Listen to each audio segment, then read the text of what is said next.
Good afternoon, DEFCON. We're here to talk about getting effed on the river. And if anybody has played poker, I'm sure it's happened to you. Just to frame what we'll go over in today's session, first in the pre-flop section, we'll give a little background about who we are and what online poker is. On the flop, we'll get into some past vulnerabilities that have been discovered in the online poker software and architecture. Turn, we'll get into some of the research that we have been doing and what we've been looking at, some vulnerabilities that I don't think have been published before. And then the river, we'll get into defenses and next steps in research. What this talk won't do is it's not going to show you how to make millions of dollars by some zero-day exploit, because if we had that, I'd be keeping it to myself. So pre-flop, who are we? This is my company. They paid for me to come out here, so I put a slide in there. All right. To make them happy, I guess. Who am I? Gus Fritchie, just a security professional based out of DC, CTO of this firm, and you can see what I enjoy doing. I probably like to enjoy gambling more than anything, so that's really what got me interested in this subject. Who do I have with me? We got Steve Whitmer right here, who I also work with, and he did a lot of research in the web app piece, which you'll see later on in the presentation. I had a little bit of help also from a couple guys who just couldn't make it. Mike Wright, who I also work with, he did a little bit of work on a couple slides, and then JD Durek, he did some work in the analysis of the poker client itself and looking from a forensic perspective at what the client does behind the scenes. So that's who we are. So what is online poker? How many people like to gamble? Show of hands. All right, we're in the right place. How many people like to play poker? All right. How many people have played online poker? Okay, a decent perspective. How many people still have money locked up on some sites out there? All right, we're less. All right. Me too. Well, you probably do. All right. So it seems like a lot of people have at least heard of what online poker is. It's really interesting, and I lost my train of thought, sorry, 1 second. Some people have a misperception that it's playing against the computer or not real people, but you're actually playing for the most part against real people, except for those pesky poker bots, which we'll talk about and later on in the presentation. It's been around for a while. We have a short time frame just to sort of show you what's been going on. So we have in the early 90s, there really was just people actually played it via IRC, and the poker industry as we see it today really came out in the late 1990s when Planet Poker was launched in 1998. And then shortly after that, you started having gaming commissions that were launched to sort of try to regulate this industry. And you can see going down the step, UB, Party Poker. But I think at least when I got interested in poker, and probably a lot of people who play it today got interested in 2003 when Chris Moneymaker won the World Series of Poker. He satellited in on a $40 online poker tournament and won $3.5 million and made everybody think that they can do the same thing. So that really,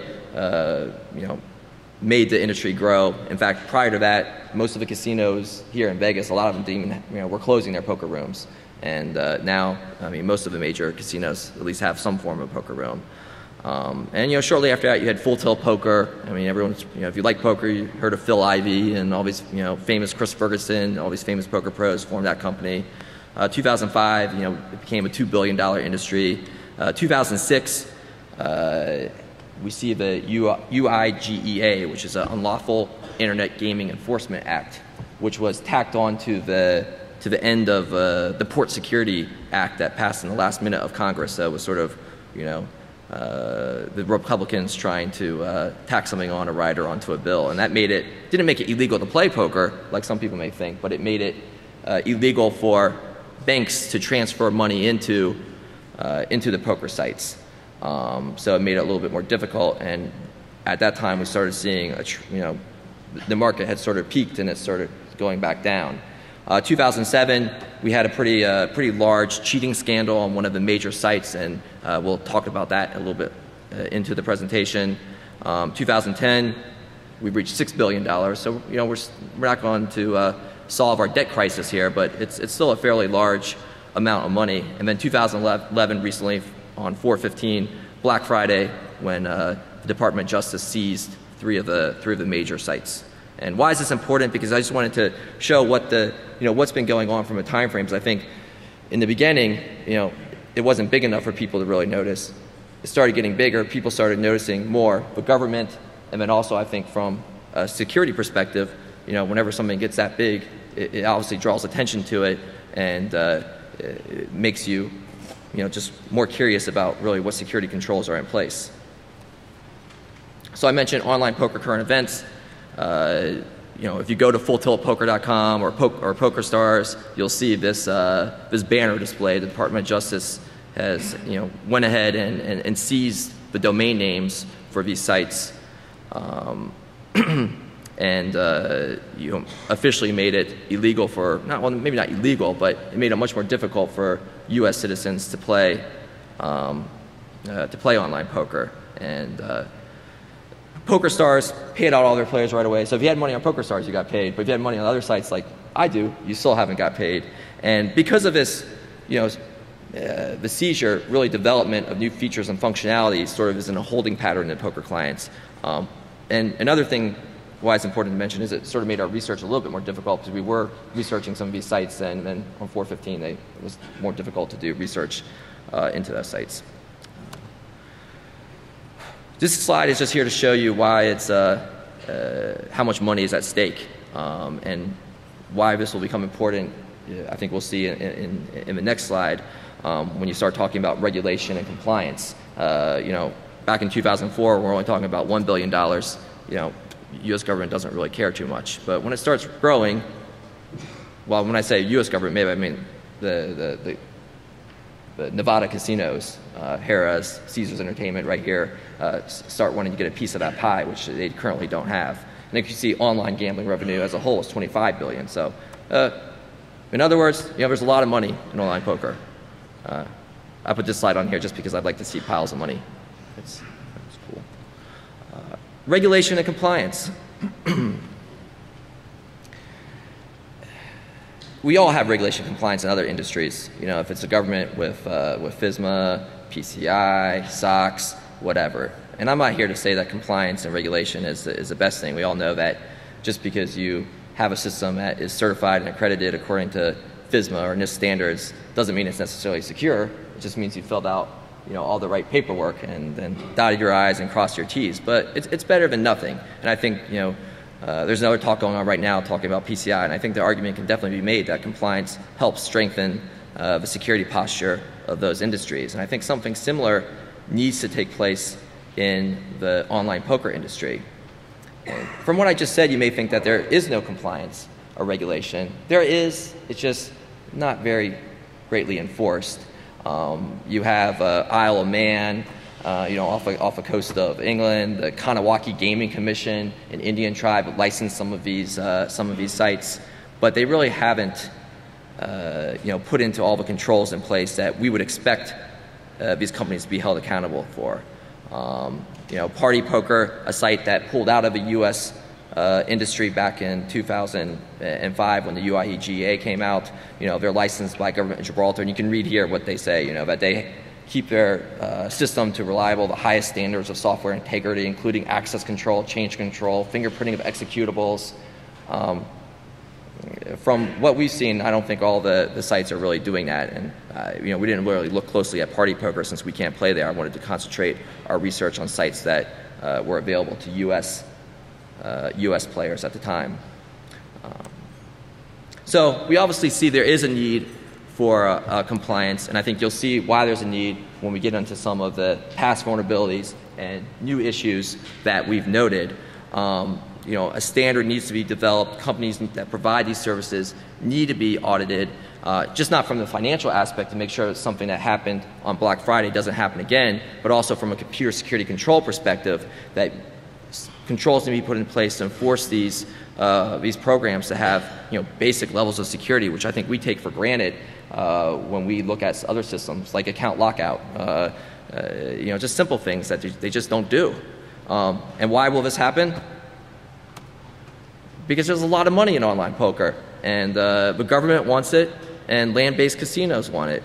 I'm not sure if everyone can make this out, but that's a $1.3 million pot being shipped right there, which was the largest pot in online history. Just a lot of money. So, the flop.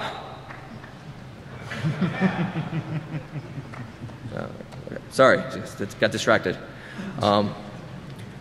Past vulnerabilities. So here I just want to touch on some of the vulnerabilities that have come from the beginning of when online poker first came into existence, and to recent vulnerabilities. These aren't issues that we came across ourselves. These are documented issues. I just put them in here so you may not be aware of what has happened in the past. And these are all related to information security, computer security.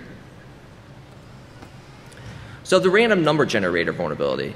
I think everybody probably can guess what the random number generator is for. So obviously when you have a real dealer shuffling the cards, it's going to be random. They shuffle them. So in order to get that same level in gaming, you have an RNG. So Planet Poker, which remember was the first online poker site to come into existence in 1998, they were very proud of their online of their random number generator, so much that they published the algorithm to show that, hey, we have a good shuffling algorithm.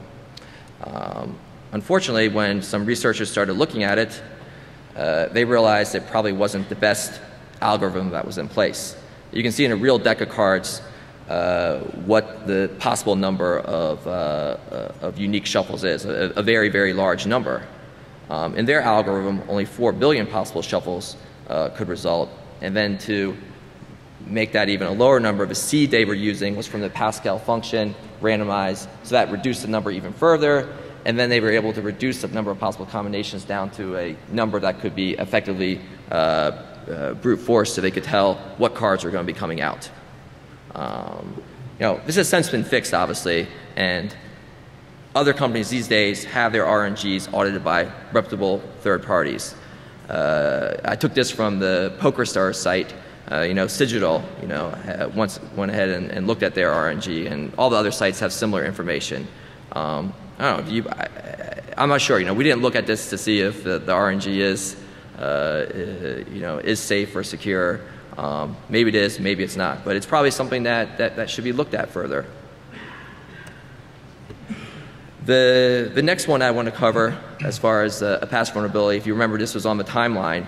And it was on the timeline just because I think it's a pretty important issue, was this ultimate bet absolute poker super user issue. And the full story is really almost like a soap opera. I mean, you really should read, if you're interested in a good read this blog. That's URL is up there. She goes into a lot of details as far as what happened behind the scenes, why it possibly happened. Just to give you a little flavor, it involved a teacher sleeping with a student, and then a lawsuit, and I guess I needed to make some money. What happened was, and not all of this is 100% confirmed, because it's not like poker was legal in the United States or regulated, so you couldn't go ahead and bring these people to court.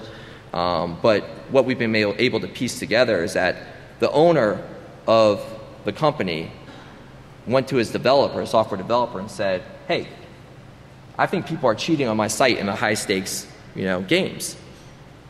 In order for me to determine if they're cheating, I need to be able to see their hole cards so I can see, make sure that they're cheating, because I would know based on what their hole cards are if they were cheating. So the original developer was like, I don't think that's a good idea to give someone access to see hole cards. So he went to an independent contractor and hired him, and they put in this God mode, is what they called it. So they ended up putting into the actual software a process, and they wanted to put some controls in this process because the developer really thought that at the time that the owner was doing this for a legitimate purpose. So they made it so you couldn't be on the same computer playing as with God mode running. But what we suspected they do is they simply had a user, in God mode, and then just relayed that information to the person playing. And at the end, you can see how much money was stolen, $22 million from players. So that's not a small sum of money. And how did they end up catching or discovering that this God mode had been put into the software? Was it from the strict controls that were built into the software, auditing, access control, someone reviewing logs? No, it was from the community, the online poker community. And there's a pretty strong online poker community. There's a lot of forums. I think Steve's going to talk a little bit about how you could leverage those forums for some malicious purposes. But what they were able to do was, the players started suspecting, wow, this one guy is winning a lot of hands.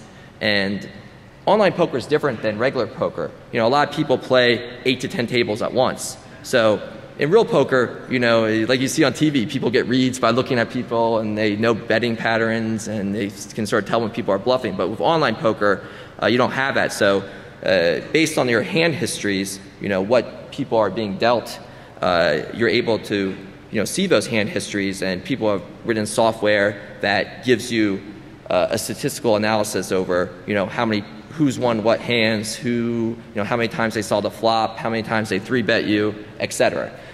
So based on this information, they were able to show this. They created this graph that showed here's in the blue is a statistical analysis over win rates over a certain number of hands at a certain level, and then you can see this outlier in yellow who's winning at an obscene rate. So this made them suspect that there's no way in the world this guy could be winning at such a large rate.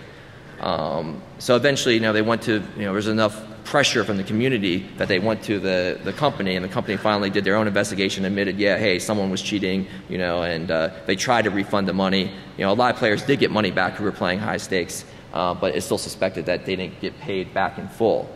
So lessons learned from this. I think it's lessons that other industries have already learned. Was it what? It's suspected that it was the owner. It's suspected Russ Hamilton, who was the owner of Ultimate Poker and Ultimate Bet and Absolute Poker. It was suspected that he was involved. Once again, there's no proof, so it's just alleged. But he had past ethical issues, and it is largely suspected that he was the main culprit. But other companies, industries have learned this: configuration management, separation of duties, code reviews, have a solid SDLC in place, have auditing. These are things that banking has in place, other institutions that we rely on in industries, but it's not there yet in poker, which shows the need for compliance. Just to give another example, I mentioned that hand histories are important to online poker. If you play the hand, you get the hand history of what happened. So if you play as many hands as I had, you'll have a huge hand history file. Some people don't have the luxury of playing that many hands, and they want to maybe gain an advantage. So there's companies that have sprouted up that do data mining and collect all the information, and then go about and sell it. Why is that important? Well, they sort of stumble upon this SSL exploit by accident. They weren't trying to, there wasn't like a company that was out there doing vulnerability research. They were trying to get the hand histories. A software version update came about, and all of a sudden they couldn't grab data mine and hand history. So they started looking at it, and looking, after analysis, they saw that it really wasn't SSL. They were just XORing the data, which I guess they thought was secure. But obviously we know it's not. But the general public, they thought they were playing, a protected, on a protected communication channel the whole time. And these guys actually came up with a nice little proof of concept. If you Google about this, you'll see it. You see a video where they showed if you were on the same, network or same wireless network, you could actually see other people's hole cards. And they did go ahead and fix it 11 days later because it's hard to implement SSL. It's very difficult. And then also Cake Network was also discovered to be vulnerable shortly after. So I'm not sure why they were doing this, but Who knows? But this is something that could have got caught if you think about it. Even if you go to something as simple as looking at FSMA, there's specific controls there that that look at data confidentiality and data integrity, and you would do testing to certify that the system is using encryption. But there's no regulation in place. Miscellaneous account compromise. This slide's in here just to give you an idea. I just Googled poker account hacked, and you can't. There's just hundreds of postings here of people who have been hacked either through some type of social engineering, phishing, just guessing passwords, as we'll talk about later on. But there's just so many different ways that the poker software and gaming can be exposed. Poker bots. This is also, it's not necessarily a vulnerability. Poker bots have been around for a long time, since the beginning of the poker industry. But when they were new, they just really weren't that good. You could easily beat poker bots. But now, with artificial intelligence becoming as good as it is, there's some very good bot software out there, and it puts the player obviously at a disadvantage. It's different if you're playing against a bot than you're playing against a real human. And the reason that it's just more difficult to create a poker bot is because the lack of information. There's definitely really good, chess software, chess bots. That's because everything in chess. All the information is in front of you. In poker, it's a game of limited information. You have some information, but the rest, you just have to guess.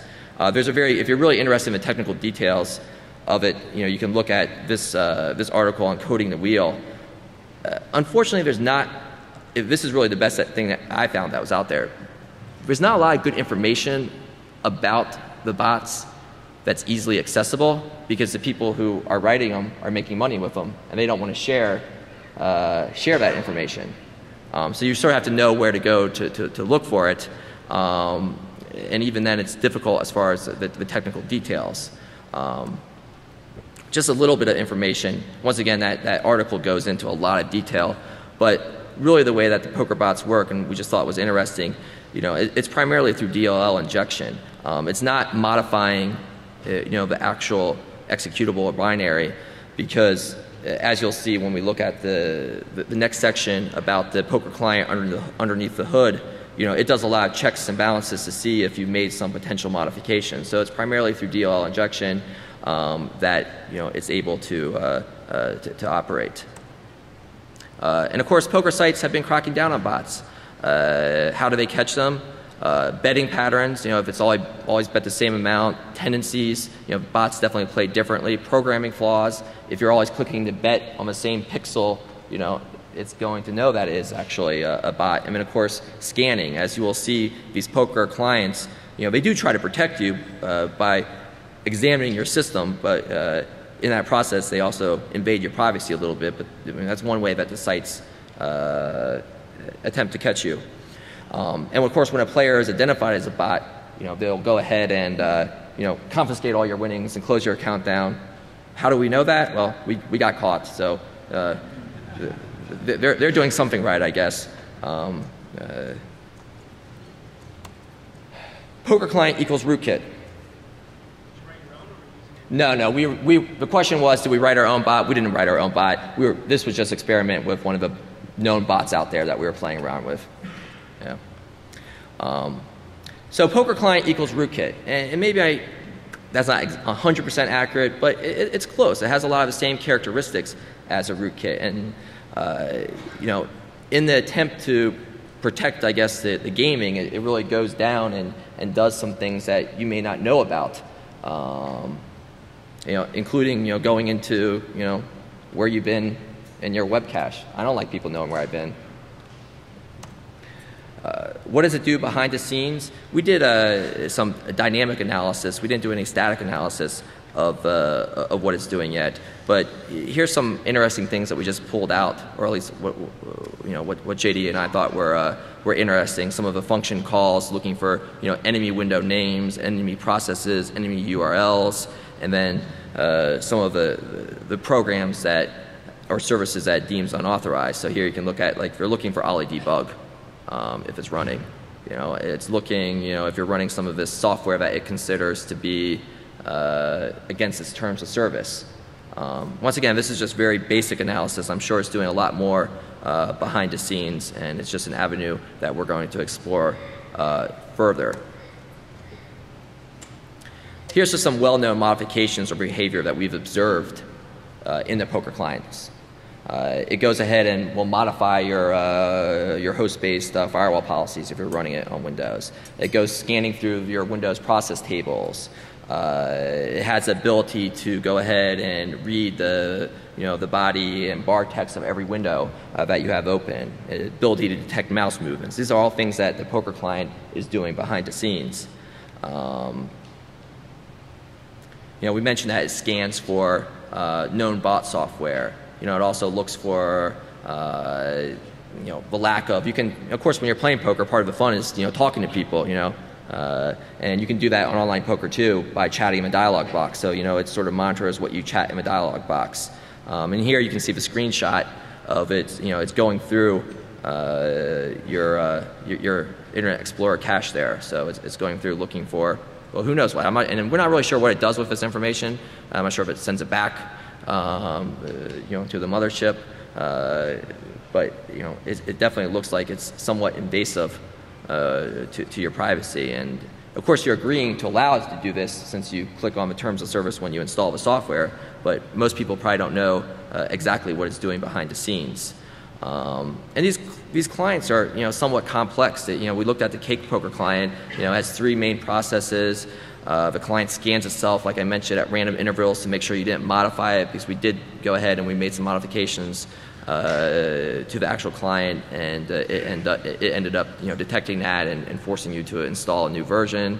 And then the Cake Poker's actual executables, you can see when you compare Cake Poker to the Bodog version, the size, the actual poker client is obfuscated and encrypted, and making it more difficult for someone to do static analysis. Did you see what obfuscator they were using? The question was, did you see what obfuscated they were using, or encryption? We really didn't look too closely at that yet.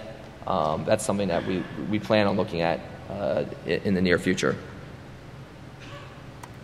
And now I'll turn it over to Steve. All right, thanks, Gus. So I got involved in this process kind of late in the game. A lot of this research was kind of already ongoing, so I got pulled in to kind of look at some of the actual interactions with the client and the web clients themselves. So just to get into a little bit about the actual online poker network architecture, especially now that there's a lot of crackdown on poker in the US, you're going to be visiting a server somewhere internationally. And various countries have various rules about data security and things like that. So just something to keep in mind as you're going to these poker sites. Basically what happens when you log in, you make a request out to the internet, poker DNS server tells you which local server you're going to go to, you authenticate, you get a session created, and then you start playing poker, and then when you need to re-authenticate, you re-authenticate. This is just kind of a really simple dump on some of the actual data flying past. It's really not that important, but it shows that the initial request is out over SSL, and then you get another connection over SSL on another high-numbered port. This is just a really quick scan of some of Bodog's address space. Just shows that there's a lot of different stuff out there. There's actually some content that doesn't belong to Bodog. There's some stuff that's on Bodog's network that's actually game creation companies and things like that. There's also some test servers out there. We didn't really attack it, but just interesting that it's out there. Now to preface what we're going to talk about today, we did not, at least I didn't. I didn't actually attack any of these companies. The vulnerabilities that we're going to be talking about are vulnerabilities that are going to affect you as a poker player. So I think that's kind of more important, because from the show of hands earlier, a lot of people in here play online poker. If you're in this talk, you probably are getting the idea that it's not the most secure thing in the world at this particular point. So we're just going to talk about some of the vulnerabilities that are there.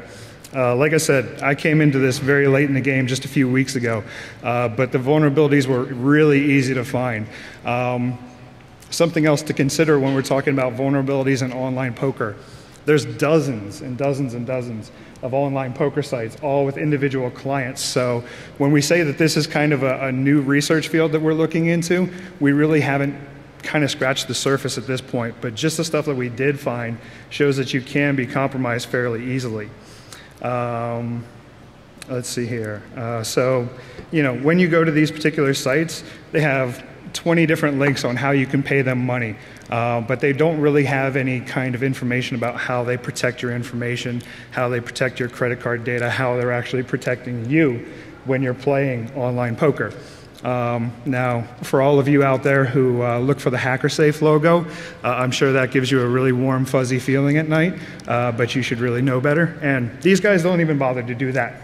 So it seems like, you know, when there was the actual detection of the RNG issues, a lot of the poker companies kind of stepped it up and really started looking at their RNGs, but they haven't done anything really on the clients to protect you. I wish we were going to stand here and talk about some really, really advanced hacking techniques, but hackers are lazy. We like the easiest way we can get into something, and honestly, there's some old tried and true favorites that can really screw you. So when we talk about some of the vulnerabilities out there, there's basically no input validation in a lot of these clients. We'll talk about that in a little bit. The cookies that are being used when you're actually using an HTTP client as opposed to a thick client, the cookies are very insecure. They're weak. They're not marked as secure. They're not marked HTTP only. They can be reused. They contain sensitive information. Some of them are tracking you based on your IP address, all that kind of fun stuff. There's expired SSL certificates on some of these sites. The fun thing about that is if you get used to seeing, okay, yeah, the site's, you know, expired, blah, blah, blah, SSL doesn't match, you can kind of get accustomed to that. And if you do get phished, it's really easy for you to just click through that without even reading it or thinking about it. And then we have our old friend, cross-site scripting. Now, this particular one, this is an unauthenticated, reflected cross-site scripting. Reflected cross-site scripting is basically the easiest style of attack where you send something to the web server, it sends the same code back to you and is then executed at the browser. The next one that we've got, this is just showing you a little bit of the actual, in the Bodog client, where you can enter some information about yourself. So you can put your email address, your state, your city, all that kind of good stuff. And, you know, personally, I live at Script Alert Way. So it's important for me to be able to do this, but for most people, it's not. The funny thing about this, the actual city is vulnerable, state, zip code, country, and phone number. Now, for phone number, you shouldn't need to put characters in there. Okay? So what we're doing right here is we're really talking about, they're not even doing basic data validation at this point. When you're looking at a state, it's even abbreviated. You've got MA, you've got MD, you've got wherever you live, there's a 2-letter. You should not be able to put JavaScript into that, okay? This is easy, guys. Zip code, again, it's not that hard. These are supposed to be only numbers. Yeah, anyway.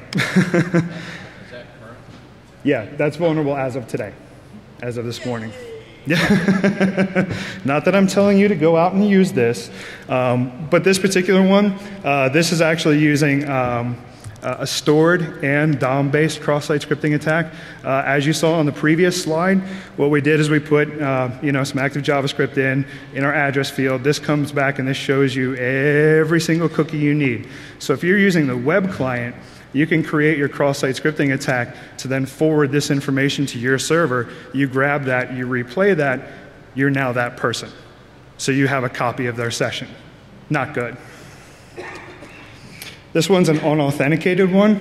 Again, you can grab, you can call document.cookie to grab all of the cookies, have them forwarded to your server, and you created a duplicate session. You can log in as this person, and you can sign up to a table that you're also playing at, and just fold, and just lose somebody's money. So, not so good. Again, as we talked about quite a bit here, it's basically a playground for cross-site scripting. For those of you who are actually pen testers out there who are used to having to do some encoding to get cross-site scripting to work, you don't need to do it. You can basically go there and just be like, I wonder if this works. And you can kind of play around and have some fun with it. And it's actually kind of cool because it's like stepping back 3 or 4 years in time, and you can just make all kinds of fun stuff happen. There's also some invalidated redirects. And the thing that I love about this one, and we're kind of picking on Bodog, and I want to clarify, a lot of the poker clients have these vulnerabilities. It's not just Bodog, but they're an easy target, so why not? We talked about them. The actual SSO that's used when you sign in to Bodog is vulnerable. So as you'll see on these couple URLs down at the bottom,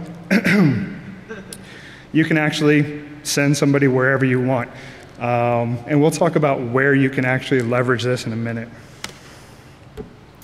So using some of these vulnerabilities, we've beaten to death cross-site scripting now. Everybody knows what cross-site scripting is. It's not so good.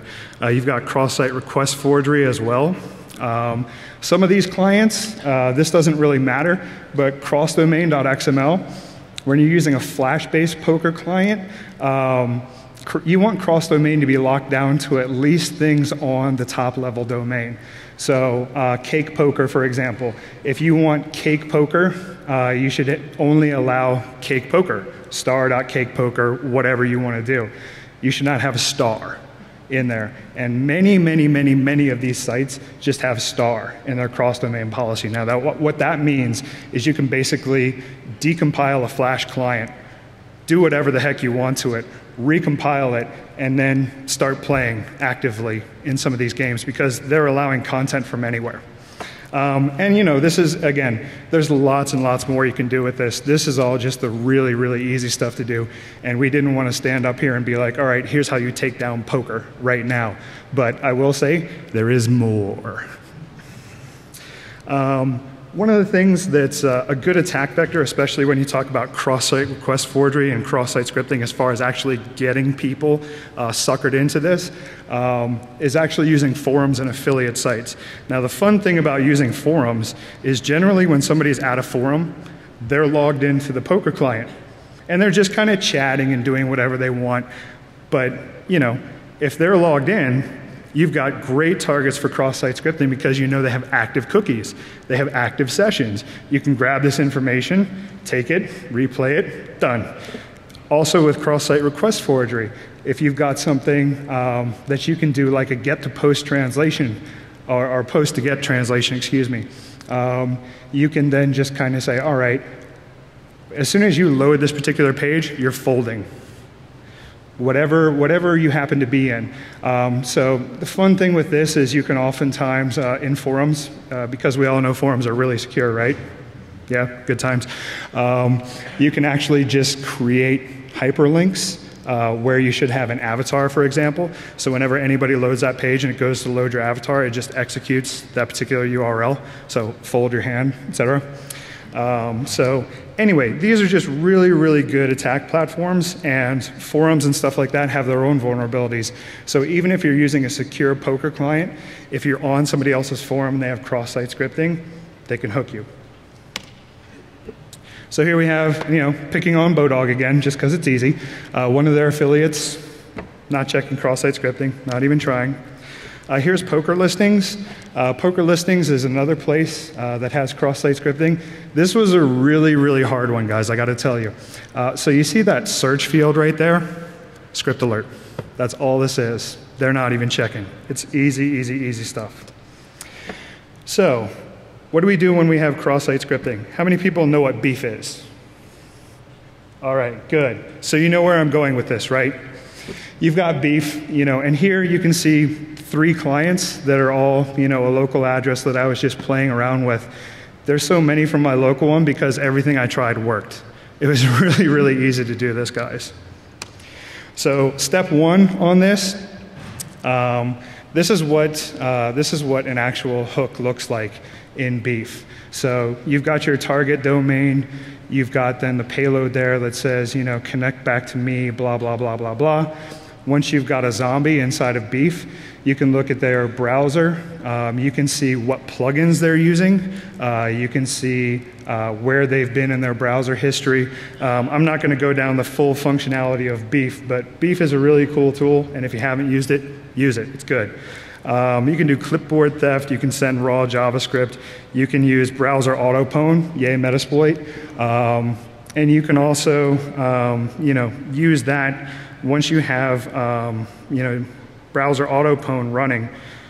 Anybody who you've hooked in with XSS is now a pivot point. So let's say somebody's playing poker at work. Nobody would ever on a government machine, for example, play poker at work. Nobody would ever do that, right? So now you've got a pivot point inside of a government network because web traffic goes through firewalls. Yay! So the fun part is, after this, of course, you have profit. So one of the things that we wanted to do is kind of hint at this, but not really tell you exactly how to do it. But if you've got a Metasploit zombie, or if you've got a Beef zombie, if you can send them JavaScript, and you can capture their clipboard, hands up how many people think you can see their hold cards? More hands. Yeah, so there you go. Still feeling good about online poker? Everybody who signed up? Yeah? No? Okay. Well, I'm going to turn it back over to Gus. He's going to do some more talking. Great, thanks, Steve. Moving away from web application attacks that Steve went over to some authentication vulnerabilities, and like Steve mentioned, while sophisticated attacks are fun to go ahead and do, in this instance, you really don't have to do anything elite in order to compromise some of these sites. As you can see here, here's just some of the password requirements. I just went ahead and sampled some of the larger sites so you can see exactly what they're requiring. So you can see Carbon Poker requires 6 to 20 characters. Well, I wonder what people are going to choose if they choose Carbon. Perhaps Carbon as their password. Or Bodog, 5 characters. Maybe they have Bodog, or maybe it's Poker. Full Tilt, UB Absolute, also weak. In fact, the only one that had strong password requirements was Cake Poker with what you would expect, something 8 to 14, lowercase, et cetera, et cetera. So with passwords this strong, it's probably impossible to brute force them, right? Especially with no account lockout. None of these sites will lock out your account. You can try it as many times as you want. And of course, you need to have the actual user ID to log in with, right? So how do we find that? Well, forums, whoever you're playing against, most of the times, whatever their name on screen is going to be their user ID. And then, of course, there's also Poker Table Ratings, which is another site that tracks players, how much they've won or lost. So you can go to Poker Table Ratings, and perhaps you want to do a search for those people who have won a lot of money, and we can target their accounts. And of course, the next step is nothing rocket science. Just like the cross-site scripting, we don't have to do anything fancy here. We just go ahead and use Hydra or Brutus. In this case, we just went ahead and used Brutus. This is actually on Bodog, which was somewhat different than some of the other sites. You could log in with a username, or you could also log in with this unique number. You see here it's 3830000. So this is what you could log in with these type of numbers. What's also interesting about this is that when you create a new account, it just increments it by 1. I'm not sure if that's too important, but it's interesting that it just increments it by 1. So, of course, just using Brutus, you can go ahead and just script this, and you can see on our test account that we used it. It brute forced it, and very quickly, of course.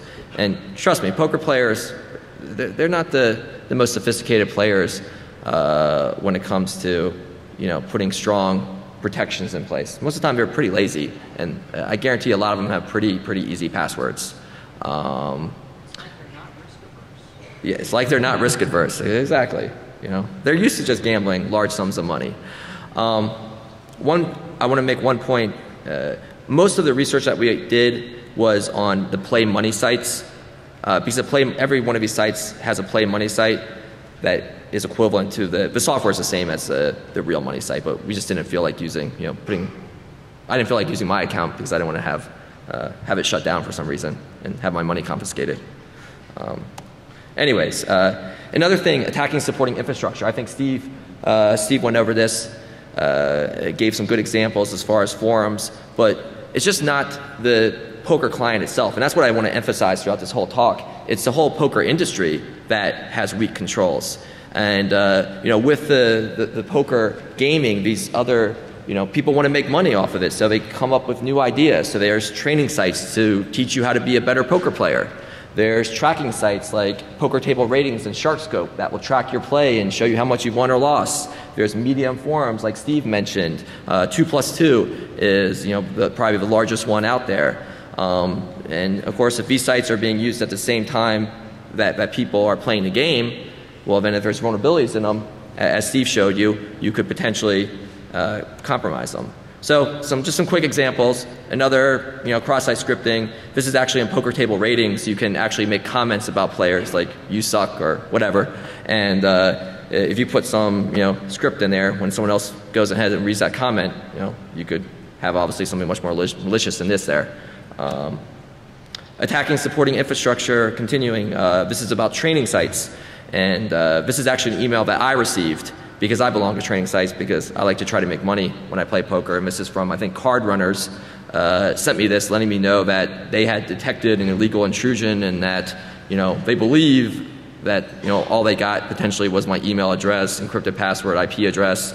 So it just shows that people are actually attacking these guys. I actually sent these guys an email and said, hey, I can maybe look at this for you. And they said they had it under control, so. Just another forum. This just shows you, it may not be able to see it, but it's just a warning that's posted on the forum showing that someone has set up a archive site to look just like the 2+2, and they're doing some phishing there. So just warning their forum members to be careful. So obviously people are going out and targeting these supporting infrastructures. So almost done. The river. So just what are some online poker defenses that could be put in place?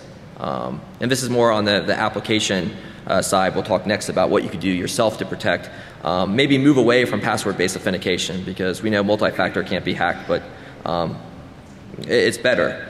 Implement simple things, account lockout, perform robust security testing, perhaps only allow connections from a geographic location where you're supposed to be located. So if you're in the US, you probably don't want someone from China logging into your account.